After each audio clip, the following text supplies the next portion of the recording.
Good afternoon, and welcome to this wonderfully well-attended luncheon. I want to thank each and every one of you for attending in spite of the fact that we had a major hurricane that it didn't come quite to us, but it certainly did mess up our weather for a while. So thank you for your attendance. I also would like to say, buenos tardes, mi amigos. Now, you've just about heard all my Spanish. I maybe have 5 or 10 extra words. But it's my pleasure today to introduce someone really special. And I think when you saw our little ad in the Club Times, you saw Cuba at the Crossroads. Why Cuba? Why now? And what created this new relationship between the United States and our neighbor, literally 90 miles off our coast? So, to that end, I'd like to introduce our speaker. He's a current professor at Rollins College, and he's also Associate Dean of the Faculty. No small task, I know that. Dr. Gabriel Baronecci received his BA degree in Spanish and International Studies from Boston College. He did a study abroad program at the Universidad de San Francisco de Quito, Ecuador. That's more of my excellent Spanish. And after he completed his undergraduate program, he actually moved to San Diego and worked in a housing program for migrant workers. Got his feet wet then, and he decided that he would return to academia, and he took his MA and PhD in Hispanic languages and literatures at the University of California, Los Angeles. He's been a member of Rollins faculty since 2003, and he's taught many courses, including contemporary Latin American literature and culture, as well as Spanish language courses. He's also dabbled in Portuguese. He asked that I not say that too loudly in case someone challenged him who might be here from Brazil.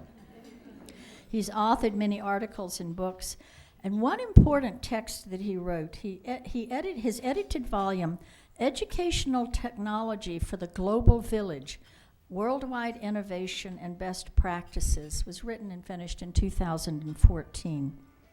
It outlines projects and case studies about how we use technology for the betterment of education in our global community.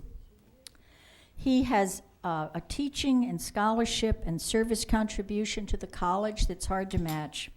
And he was recognized in the year 2014 with the Cornell Distinguished Faculty Award. Please give a warm welcome to Dr. Gabriel Baronecci.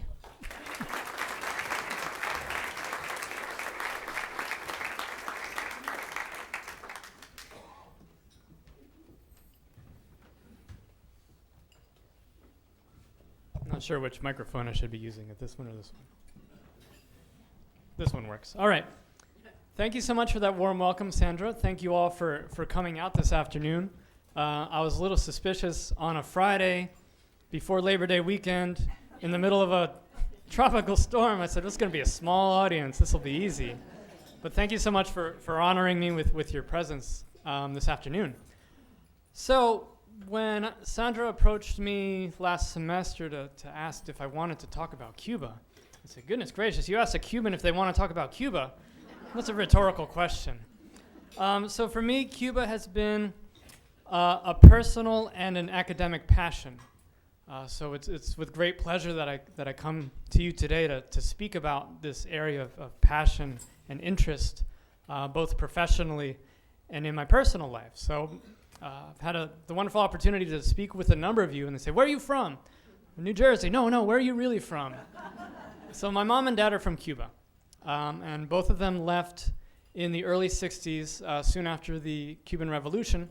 And I say with tongue-in-cheek that if it weren't for Fidel Castro, I would not be here. Because my parents probably would not have met in exile, and I would not be here. So my political aversions to the Cuban government aside, I would not be there. I would not be here without them. So what I'm going to talk to you today is about some really interesting changes that have been happening, I would say, within the past 3 years. Cuba has always been a place that has vexed numerous U.S. presidents foreign policy specialists, and the Castro regime has outlived them all. Here we are in 2016, and they are still in power. However, in the last 3 years, hell has frozen over. JetBlue is flying from Fort Lauderdale to Santa Clara, Cuba. You can book your flights online today if you wanted to on your cell phone. And who would have thought that 36 months ago? So what I wanted to talk today is get into these changes. What do they mean for U.S.-Cuban relations? What do they mean for Cuban Americans here in our community? What do they mean for Cubans on the island? And it's really fascinating stuff. I do want to be mindful of the clock. I want to leave some time for folks to ask questions and to engage in some dialogue. This is how we do things at Rollins. I'm not going to lecture you for 45 minutes. We're gonna have a dialogue. We're going to talk, and we're going to learn together. So a little bit of context. On the left, we have President Obama. On the right, Raul Castro. And as I mentioned earlier, we've had a very testy, long history, these two neighboring nations, since 1959. And to give a little bit of context, prior to 1959, Cuba earned its independence, depending on who you ask, in 1898 at the conclusion of the Spanish-American War. But Cuba's independence had a big asterisk next to it. So in 1902, the Cuban Constitution has an amendment imposed upon it called the Platt Amendment. And the Platt Amendment gave the United States the right to intervene in Cuban affairs at its pleasure. And the United States chose to exercise the Platt Amendment several times in the early 20th century. So for Cubans today, and we had an interesting experience. I took a group, my colleague Dr. Tomei and I took a group of faculty to visit Cuba this past May. And we were there on May 20th, which if you have Cuban friends, ask them what May 20th means to them. And May 20th is their 4th of July. It's the day of their independence from Spain. And so we were in Cuba on May 20th, and there was nothing happening. No events, no celebrations, no commemorations. And I asked our official Cuban tour guide, tongue-in-cheek, what's going on today in Cuba on May 20th? Nothing. It's just another day. I said, really, what about Cuban independence? She says, well, no, our Independence Day was January 1st, 1959. So May 20th, 1898 really meant the beginning of the neo-imperialist period, is what they said to me. So Cuba's outlook on U.S.-Cuban relations is framed by those 6 decades of very close ties between the United States and Cuba, but problematic ties. So economic dependence, political interventions, not so savory dictators who were supported by the American government. So that's under the surface, right, of any conversation you have with Cubans about the relations between our nations prior to 1959, and then it gets really interesting. So with the revolution, everything changed in our relationship, Cuba vis-a-vis the United States. And I'm not going to read those dates for you, but just to highlight a couple of them that I'm going to get into in more detail to frame this conversation of what's going on in Cuba. Probably 1991 being the beginning of a very interesting period of transition. So in 1991, the Berlin Wall falls, the collapse of the Soviet Union, and with that, Cuba's #1 economic, cultural, and military supporter withdraws its interest in dealing with Cuba. And with the retreat of the Soviet Union, Cuba's economy implodes. Negative GDP growth for 2 or 3 years, very difficult access to food, there's hunger in the streets, a period of crisis. And Cuba has to reimagine its socialist economy given these new circumstances that the Soviet Union was no longer going to prop them up economically. These changes start happening in the 90s, and Cuba reluctantly opens itself up to market forces. Tourism begins to reimagine itself in Cuba, but not from the United States. This is tourism that's largely drawn from Canada and from Western Europe. So Cuba has to take a step back and re-examine its socialist ideals, its nationalist ideals, and accept the influx of tourism and the tourist economy and everything that comes with that. Unfortunately, the necessities of the Cuban people open themselves up to exploitation, to sex tourism, and all the other unsavory things that happen in that sort of tourist-dependent economy. Fast forward to 2001, under the Bush administration, Bush really ratchets up the pressure on the Cuban economy by strengthening the economic blockade, strengthening the embargo, and trying to force regime change in Cuba through economic means. We know that George Bush enjoyed tremendous support from Cuban American voters, especially in the hotly contested election of 2000. And there are some academics who say that Bush would not have won Florida, much less the election, had it not been for the Cuban bloc vote in South Florida. So in recognizing the support of the Cuban voters, Bush follows through on his pledge to exert more pressure on the Castro regime through economic and political blockades. Things changed with the election of Barack Obama. And I'm going to get a little bit into how the political and demographic changes in the United States in the last decade have brought us to where we are today. All right, so let's get to work. Special period from 1991 to 95, as I mentioned earlier, is the collapse of the Cuban economy after the disintegration of the Soviet Union. There's rationing, there's massive unemployment, the scarcity of basic goods and services, and a spike again in emigration to the United States. As a result of this special period, we had a black market economy emerge, a return to the tourist economy, and pressure from the Cuban citizens to open up the economy. And this image that you have there on your right is a sign of Cuban ingenuity, Cuban engineering at its finest. So given the economic scarcity, they had a crisis in transportation, and what Cubans do best is they invent solutions to difficulties. And so what you have is a big rig towing what they call the camello. Those of you who speak Spanish know that means a camel, right? So they created these ungodly, ghastly, two-humped truck trailers because they didn't have buses. So these things were circulating around Havana for 15, 20 years as a response to the economic scarcities and the end of that Soviet patronage that had been going on since the beginning of the Cold War. Since the beginning of the revolution. In 2006, with Fidel Castro's demise in health, his brother Raúl takes over the reins of the Cuban government. And Raúl is very different from his brother. Raúl is much more of a pragmatist.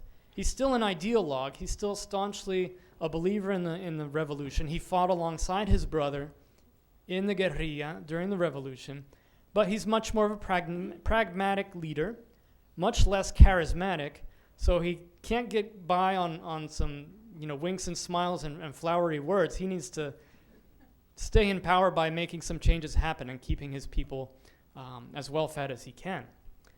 So he starts tinkering with economic reforms, such as the legalization of small business licenses. So now taxi drivers can have their own business, hairdressers, merchants, bed and breakfasts, and a number of you in the room I know have visited Cuba recently. And I'm sure when you saw when you were there, the amount of little signs on doors indicating that these rooms are for rent for tourists. So those of you who are familiar with Airbnb, that website for vacation by owner rentals, Airbnb's number 2 market in the world is Cuba, right? So Cubans have taken to the internet and have put their apartments on Airbnb to welcome the influx of tourists, not just from the United States, but from around the world. And this is all legal, right? This is not clandestine operations where people are just renting out their rooms under the table. This is public and it's known to the government. Now, for as communist as the Castros are, they're very wily capitalists. So when I went to Cuba in 2010, I stayed with a family who rented out their apartment in Vedado, and I was able to engage in conversation with them over breakfast, and we talked about the arrangement that they had renting out their homes to tourists. And they pay up front to the government as a tax the equivalent of about $300 a month. So this is not a percentage of their earnings for the month. This is upfront for the privilege of opening up their homes to tourists. They have to pay the government a licensing fee. So this is money in the hands, in the pockets of the government, but more importantly for the Cuban people, it's an opportunity to make more money than they would in the traditional economy that I'm about to get to now. So Cuba has a dual economy. They have the peso, which is what you make if you're an employee of the state, and about 80% of Cubans are employees of the state. And they have what they call the convertible peso, the CUC, the CUC, as it's affectionately called. And the CUC economy, you can buy anything you want on the CUC economy, except for imports from the United States. You can buy appliances, you can buy vehicles, you can buy medicines, you can buy food, you can take your special someone out for a nice lobster dinner if you have CUCs. And the people in Cuba who have access to CUCs are those who have family abroad. So remittances have become a major piece of the new Cuban economy, and Cubans abroad in Europe and here in the United States are sending money to their loved ones back home in dollars that are converted into CUCs. So if you have CUCs, life is tough. It's no day at the beach, but you have access to a different economy than you would if you are just simply an employee of the state making the equivalent of $26 US per month. And in this economy, everyone is equal. Teachers get paid the same as janitors, same as physicians. Everybody makes about $26 US in the peso economy, which has led to a brain drain, right? So very highly skilled, very well-educated Cubans find themselves migrating to the tourist economy where they'll have access to tips, gratuities given to them by the tourists in CUCs. So you have, for all of the socialist ideals that Cuba has about everyone being equal, you have an incredible inequality in this dual economy. People who have family abroad are doing okay. They have access to remittances. They are part of this new economy. They're opening small businesses. They're renovating their homes. But if you don't have family abroad, if you're not working in the tourist industry, things are a little bit tougher. So is Cuba open for business? So as I mentioned earlier, Raul Castro opens up these market reforms, and President Obama begins a different tactic than his predecessor in allowing remittances to flow freely to Cuba, allowing Cuban Americans to send money home, and that has really been one of the drivers of economic growth in Cuba over the last 5 years, has been this flow of remittances to family members back home. These new small business licenses are being granted, and what you see, and I put it in question mark, this is kind of up for debate, a new entrepreneurial class is starting to emerge in Cuba. They're opening restaurants, they're opening their homes, as I mentioned earlier, for rentals. But they're also opening up, and I saw this in Cuba in May when we took our faculty group, local economy. Small little stands on the street selling trinkets, selling goods for the home, selling dishwashing soap. This is small businesses, privately owned, again, paying a licensing fee to the government, but those weren't there 6 years ago, those small micro businesses. And this was a calculated decision by the Cuban government to move 1 million workers from the state payroll to the private sector. So there's this tiny little crack that's opening. And what will be interesting is, what's this going to produce 5 years down the road? How much of an entrepreneurial spirit is there going to be aside from these people who are on the vanguard, is this going to be the new norm as Cuba kind of transitions into some market reforms? So let's talk about diplomacy and some sticking points. So when President Obama was elected, there were some major obstacles to normalizing relations between the United States and Cuba. First was what they call the Cuban Five. Now, the Cuban Five were agents of the Cuban government who were detected and arrested and imprisoned in the United States. Were they spying on the United States? Well, the official story is they were spying on Cuban-American groups in Florida. They weren't necessarily spying on the American government. So nonetheless, you're not allowed to be doing those sorts of activities here in the United States, so they were arrested, and that raised a major obstacle to normalizing relations. The Cuban government wanted their 5 agents back, protected in one piece, and it became very difficult to have negotiations until the 5 were returned. Alan Gross, anybody hear of Alan Gross? Okay, so he was an American citizen in Cuba working for USAID. His official story, depends on who you ask, but the official story is he was working for USAID installing internet and satellite equipment for the Jewish community in Havana. The Cuban government said, no, you're an agent of the CIA. And he was arrested, and there's a picture of him on the left before he was arrested, and a picture of him after years in Cuban prison. So that became a major stumbling block for the United States. Well, you want your Cuban Five back, we want Alan Gross back. And that was the horse trade that happened. Obama decided that he would make this swap. The Cuban Five were returned triumphantly to Cuba. Alan Gross was subtly returned to the United States, didn't really make the national news. Then things could proceed for diplomacy and for negotiations. Here's an image that kind of speaks to the state of U.S.-Cuban relations in the early 2000s. This is the embassy building. This was built prior to the revolution. You'll notice it looks a lot like the United Nations building in New York because it's the same architect. So this building sits prominently on the seafront in Havana. It was not the U.S. Embassy after the end of our diplomatic relations. It was the U.S. interest section. It was not an embassy.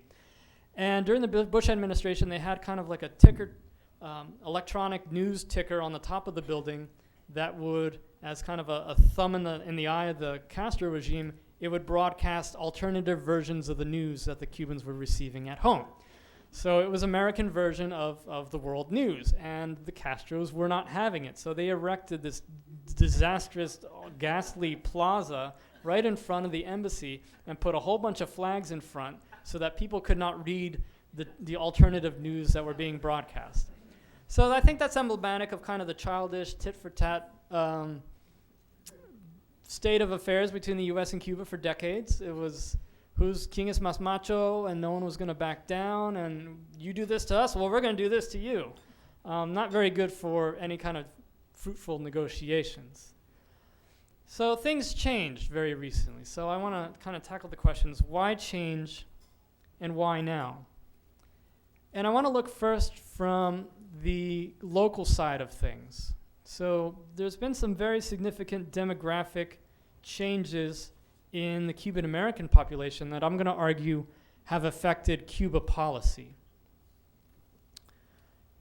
You can see there on the graph the spikes in immigration from Cuba. It doesn't show up very brightly. Can't even see the years. Oh, goodness. That doesn't look good. Okay, I'll explain it to you. The first big spike, as you can imagine, is after the Cuban Revolution in the 1960s. The second big spike happens in the mid-70s. Then that dotted line is the Mariel boat lift in 1980. That was a kind of a peak of immigration from Cuba. And then you'll see on the right-hand side kind of ebbs and flows leading us to 2013. Now you may wonder, okay, the revolution's already happened. The Cubans are already here. What, they're still coming? Yes. They're coming in waves. Now, U.S. immigration policy is a little bit different than it is for the rest of the world. If you are a Cuban national and you set foot on dry land in the United States, you can claim amnesty. You are a political refugee and you are welcomed to the United States. You can say you apply for permanent residency and you have a pathway to citizenship, which is very different from the rest of the world. If they make it to the United States without a visa, they are deported back to their home country. For Cubans, it's different. And in 2013, we kind of see the spike happening. You fast forward, and I don't have the latest data, but that number is almost double. So you may wonder, okay, if there's market reforms happening in Cuba, if things are getting better for Cubans, why are they still coming? Because there's a sense among the Cubans that the door was going to be shut very soon. That if relations are normal between the United States and Cuba, if trade is flowing between the United States and Cuba, and if there's not really a harsh communist regime as we once claimed, then the people coming aren't coming for political reasons. They're coming simply for economic reasons. And as such, that preferential treatment may soon come to an end. So we're seeing now this year a tremendous spike in the number of people, arrivals from Cuba before what they perceive, and I agree with them. Our immigration policy vis-a-vis Cuba will probably change in the next couple of years, and that preferential status, they will not be political refugees anymore. They'll be simply immigrants, and they'll have to, go through the same patterns of immigration as other folks from the world. What else is happening that's changing things? Oh, let me go back a bit. So what does this mean? Why is this important? Generationally, the hardliners, which my parents' generation, they are getting older, and there are not as many of them in proportion to the rest of the Cuban American population. So the Cuban American population has gotten younger. They are folks who have closer ties to the island. They did not come immediately after the revolution, and they have different political leanings and different ideologies, different connections to the island. Whereas for my parents' generation who left, and everybody left, there's no connection to Cuba. There's very few people left behind. But for the more recent arrivals, a normalization of relations between Cuba and the United States means the difference between being able to visit your mom or not in a given year. Travel restrictions, the remittance of money, as I mentioned earlier. When there's closer ties, family ties, the mindset changes of what you want from U.S.-Cuban relations. We see also a change in political alliance, that Cubans are no longer the one-party bloc support that they once were. And we see here in 2003 data that there are almost as many Democrat Cubans as Republican Cubans, which is something that my uncle would have had a heart attack 10 years ago. He still thinks it's unimaginable. He's still, he's very, very strongly anti-Obama, yet his grandkids are voting Democratic. It's changing. So with those shifts that are happening among the Cuban American population, their attitudes towards Cuba and the blockade and economic embargoes and political relations are different as well. So this is a 2014 report published by Florida International University.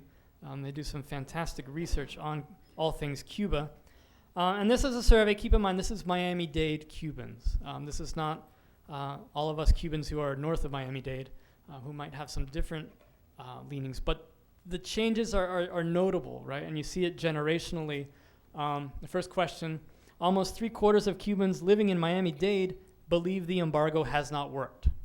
So we have an economic blockade for over 50 years, and the policy has resulted in the same, right? The blockade was imposed to force some regime change. The regime is still there. I'm surprised it's not 100%. I can't believe 25% of people think it is working, but they do. Next one, 52% of the respondents to the poll oppose the continuation of the embargo. So we see a tipping point already. A majority of Cuban Americans in Miami-Dade are actually against the embargo.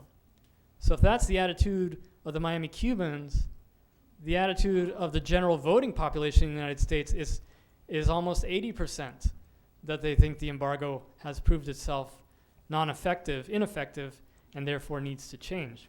And notice on the bottom the figures with the little people, right? It shows generationally how Cuban Americans feel. You see the 18 to 29 population significantly against the continuation of the embargo, whereas the older generation is still majority in favor of it. Another one. 68% of Cubans living in Miami-Dade favor diplomatic relations with Cuba. Well, good news, we have diplomatic relations with Cuba, so that one's been taken care of, right? But this poll was done prior to the reestablishment of relations, and again, a significant majority in favor of normalizing political relations with Cuba. Why would that be? So, as I mentioned earlier, many Cubans, being of the younger generation, have ties to the island. With normal diplomatic relations, travel between the two countries becomes much easier. Those family ties aren't severed when they come to the United States. They can continue under the guise of a normal diplomatic relation. All right, last one. Most respondents favor increasing economic relations with the island, right? So you see there are two distinct areas where the embargo does not apply. Probably contrary to popular belief, there's not an absolute embargo on Cuba. Most of the food that you eat in Cuba is imported from the United States. Medicines that are available in Cuban hospitals are imported from the United States. So the embargo is, in quotes, right, entre comillas, it's an embargo, but it's not really. If American agribusiness can do business in Cuba, pharmaceutical companies can do business in Cuba, but we can't sell iPhones to Cubans. We can't sell Ford cars to Cuba. So it's not really an embargo, depending on, and I'll make an I statement. It is my opinion, right, that some certain political interests, economic interests, have made the embargo to be an imperfect one. And an embargo, again, this is the embargo of one country against one country. The rest of the world trades freely with Cuba. So yeah, maybe it's time, again, I'll make an I statement. It hasn't been working. It's not achieved the goals that the administration has put forth. Perhaps it's time to re-examine that decision. The Cuban Americans are in favor of it. Okay, one more. 69% of the respondents favored unrestricted travel by all Americans to Cuba. So the travel question is the one that I'm going to discuss a little bit further down the road. But again, you see generationally, the older generation on the right still not in favor of free, unrestricted travel, whereas the younger generation is.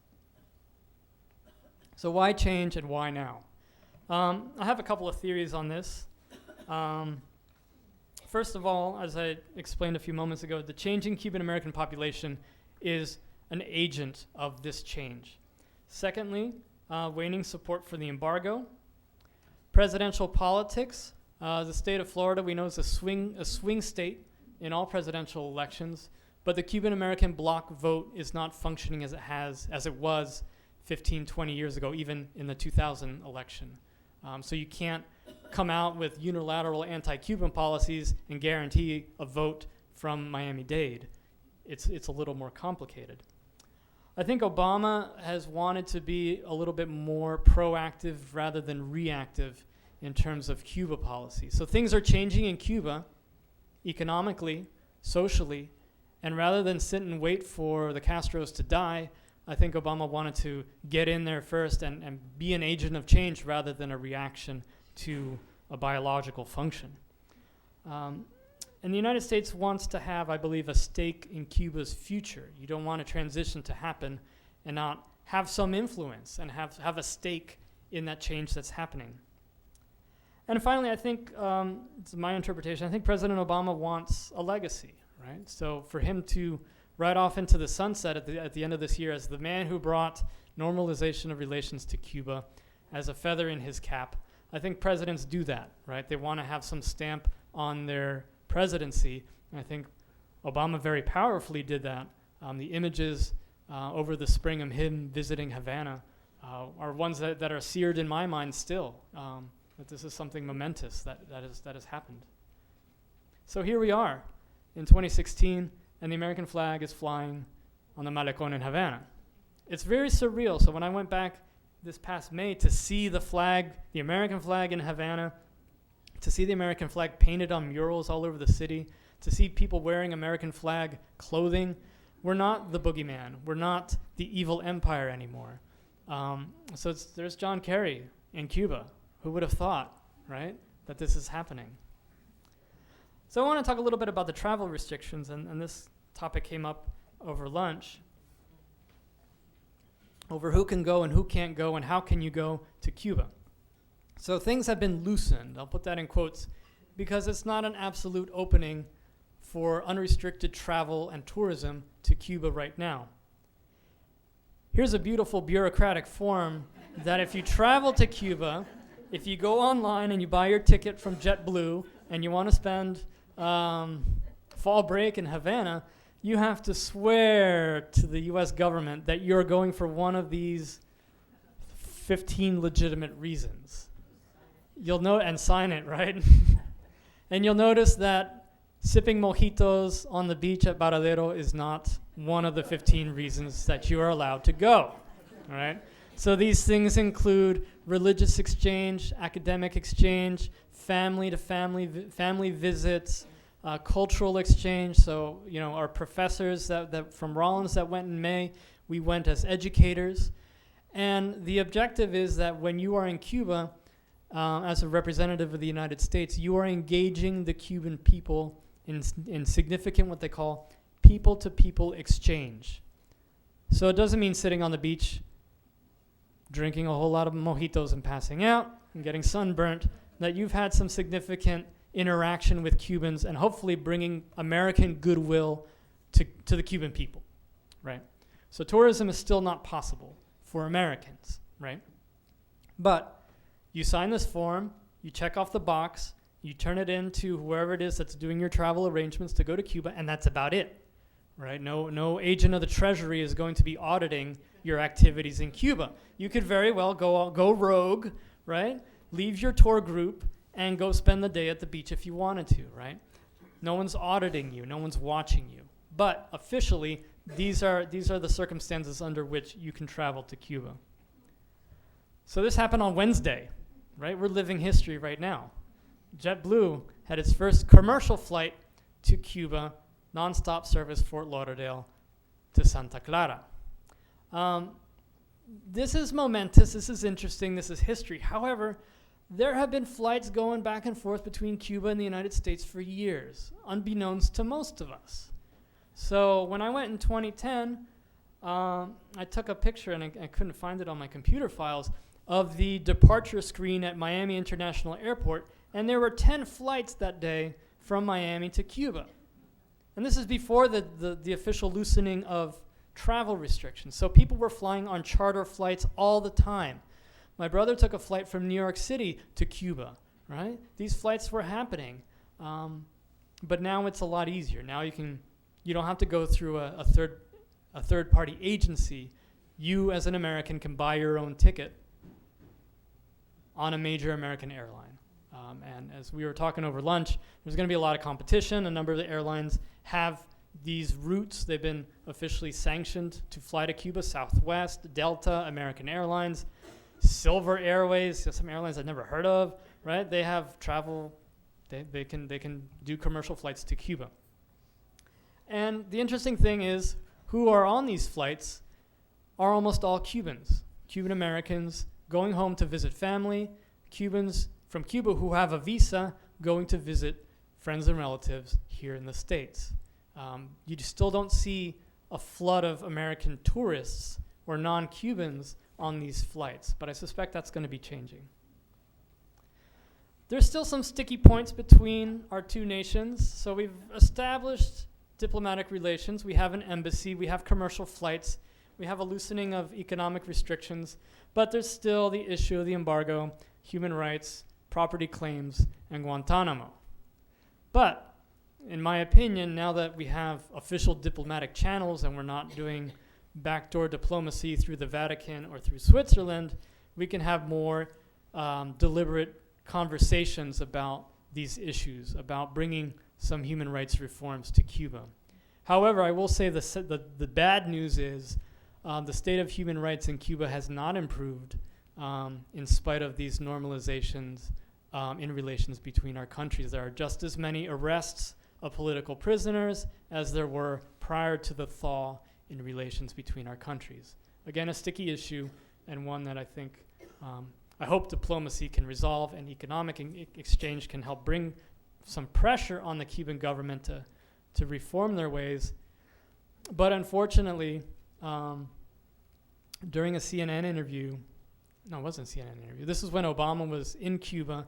One of the American reporters asked in a press conference, they asked Raul Castro, "What's the state of your political prisoners?" And Raul Castro kind of indignantly said, he's not used to having free open press asking questions. He said, "We don't have any political prisoners." Right, you don't, but you have jails full of them. So we're still at that stage of denial of the human rights abuses that have been happening in Cuba. So some other impacts, right? We see the impact of remittances. $1.4 billion has been sent by Cuban and Cuban Americans living in the United States back to the island. That's an enormous injection of capital. And the consequences of that I saw when I was there in May. We saw construction cranes. We saw people painting their houses. We saw people remodeling these beautiful 1920s maisons from in Vedado, and they were fixing them up. Something that hasn't happened since 1959. People opening up their micro enterprises, their small businesses, and that's a direct result of the infusion of capital that's coming from remittances. And we see people are still trying to skirt the embargo. $5.2 million in fines levied by the U.S. government on people trying to break the embargo and do business with Cuba. People want to do business with Cuba. American businesses are lined up. They're sharpening their teeth. One of my cousins, he was the VP of Latin American marketing for Burger King a number of years ago. And he said, this was 15 years ago, that Burger King had a Cuba plan ready on the shelf for the day that things opened up. And their plan was, it was going to take a couple of years to start building Burger Kings, but they were going to put Whopper carts all over Havana. So you can cook up your Whopper on a mobile cart. No, this is real. This is ingenuity, right? Get the Cubans hooked on a taste for the Whopper. By the time the restaurants were up and running, you would already have a demand. So American businesses are primed and ready to step in, but the embargo has not allowed the free and open trade to happen quite yet.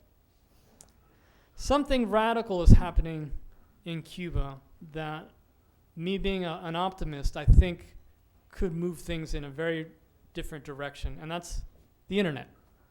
So when I visited in 2010, the way to check email was the following. You had to go to one of the tourist hotels, spend $15 US for 30 minutes of dial-up speed internet. You would have to show your passport to the person who was going to assign you a computer, and that's how you access the internet. Needless to say, the average Cuban could not do this, right?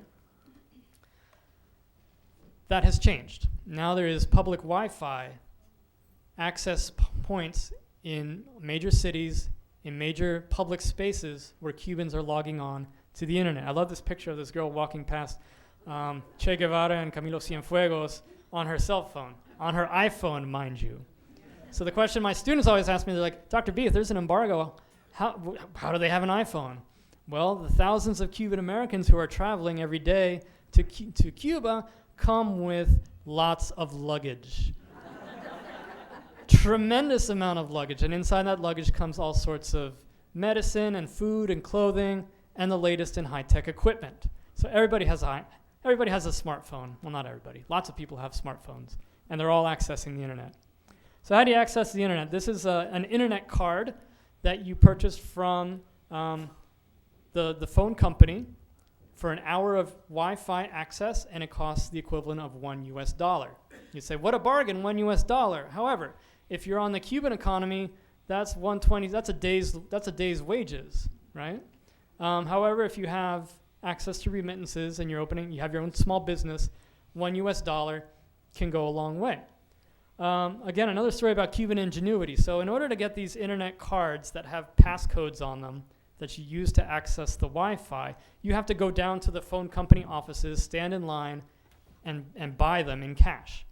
So what the Cuban entrepreneurs do is they send one guy to stand in line, buys about 50 of these cards, and then he goes to the plazas and the squares where the Wi-Fi is available, and he says, internet, internet, internet, Wi-Fi, Wi-Fi, and he'll sell them to you for $3.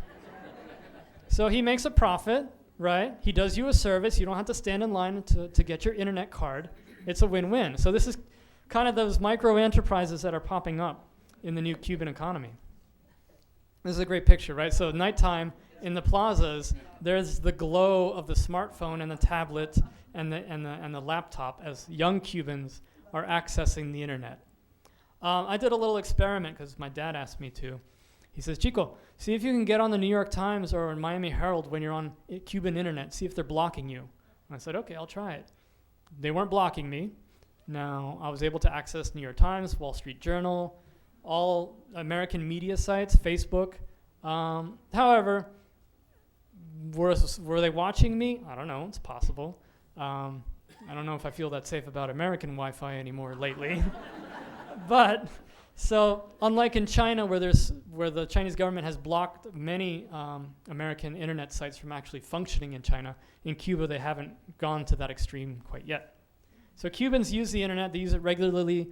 They use it to chat with their friends around the world. They're on Facebook. They're doing Skype with family and friends, and they are connected. They are knee-deep in American media. One of the people that accompanied us spoke very good English. I was like, where'd you learn English? You learned that in school? She's like, no, I learned it by watching American TV. I was like, how do you watch American TV? She's like, oh, what we do every week, someone comes around with a thumb drive of American TV shows and movies on the thumb drive, and everybody shares them. Right? They call it the paquete semanal. So every week someone comes on a plane with a USB drive, and it just proliferates like a virus, and everybody is watching Grey's Anatomy on their computers. That's distributed on USB keys. So that's how information is being shared among young people in Cuba. So they're there again. Again, the public square has become a public Wi-Fi spot. So it's very different from American access to internet. Usually we do it at home in the privacy of our room. These people are out in the plaza, right, accessing the internet. So in the spring, President Obama, the first sitting American president since, was it Coolidge? Yeah, I think it was Coolidge. I'm drawing a blank. Hoover? No. Cool. 28, the last president was there. 1928. It was Coolidge, so I am right. Yay, got that right. Official state visit to Cuba, right? And there's images of Obama and his family around the streets of Old Havana. President Obama engaging with his homologo. Sometimes English fails me, it's my native language. His President Castro. And Obama did something that we've been waiting years to see, and that was an American president go to Cuba, and he delivered, and I'm not getting political here, he delivered the most scathing he just leaned into all the things that are wrong with the Cuban regime now, and an inspiring message to the Cuban youth and the Cuban people to look for change, to demand change, something that would not have happened had there not been an official state visit. He did this in the Teatro Nacional in Havana, and he just, whether you're a fan of Obama or not, as an American, you'd be very proud to read that speech. A call for human rights, a call for democracy, a call for the ideals that I think we all share, given directly to the Cuban people. But it wasn't all roses. So the next day, Fidel Castro comes out of the woodwork, didn't meet in public with Obama, and delivers a scathing rebuke of Obama's overtures of peace and friendship. And says, we don't need your economic help. We don't need your political help. We're just fine. And that was published in the official newspaper of Cuba, right? So definitely a gesture, a step in the right direction, but by no means were the Castros and the Obamas singing Kumbaya in the Plaza Vieja. That same week, the Rolling Stones were in town, right? So 1 million people come to the Plaza de la Revolución to see the Rolling Stones. Again, unheard of a couple of years ago. Being mindful of the clock. Things that are happening in Cuba, there's some problems and some opportunities as well. So Old Havana is a UNESCO World Heritage Site, and they've done something very interesting. So they're pouring lots and lots of money investment in restoring the colonial area of Havana, and it's absolutely beautiful. It's spectacular. You would never think that this was Cuba. And what they've done is they've allowed businesses to open. There's a lot of tourists roaming around Old Havana, and the revenue that's generated by those businesses in Old Havana is recycled into renovation projects in Old Havana. The government gets its cut, for sure, but it doesn't get spread out in the entire Cuban economy. It's centralized, recycled into Old Havana to continue these renovation projects that have borne fruit. Doesn't all look like that. So some of the major issues that Cubans every day face, transportation being a major one. Cubans don't have cars. It's amazing to be in a Latin American capital city where the streets are pretty open and there's no traffic jams. It's kind of nice, except that those old cars that everybody loves, they're actually carbon monoxide death traps because they are running with lawnmower motors and diesel tractor engines from the Soviet Union. There's no emissions control. If you ride in one of those things, you better have your head out the window because you'll pass out from carbon monoxide poisoning in about a minute. So transportation is definitely an issue. Cubans don't have access to private vehicles. Very few of them do. Public transit is in crisis. The buildings are in desperate need of repair. If you're looking for an economic opportunity, open up a paint store in Cuba. Open up a Home Depot in Cuba. You'll make a killing, right? So these beautiful buildings from prior to the revolution are just in need of repair, right? So these parts of Havana that were once glorious, you can kind of see the architecture that was there definitely needs a facelift, right? The picture on the right is actually my great-grandmother's house in Havana. And when I walked past there, I noticed there's probably about 7 families that are living in there. So this is what's happened is they'll take an old, large home and they'll carve it up, right? And they'll make, out of necessity, out of the desperate housing shortage that exists in Cuba, they'll carve it up into multiple units, right? Just as a survival mechanism. So I want to be open to your questions. I hope this kind of gave you an overview of what's happening, the changes that are happening, the opportunities that are out there for Cuba. So thank you for your time, and when Sandy gives me the hook,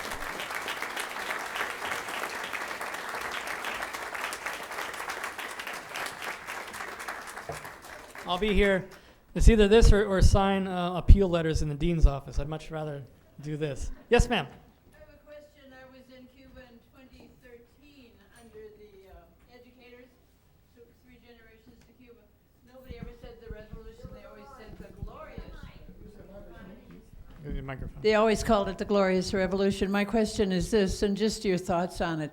Very few pictures of Fidel Castro in the wherever we went, but pictures of Che Guevara everywhere. Yes. Why? Two ideas behind that. So why no pictures of Fidel? Why are there glorious images of Che Guevara everywhere? I think number one, Che Guevara is dead.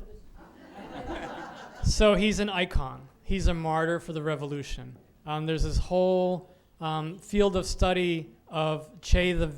Che is almost a Christ-like figure. And he wasn't even Cuban. He was Argentine.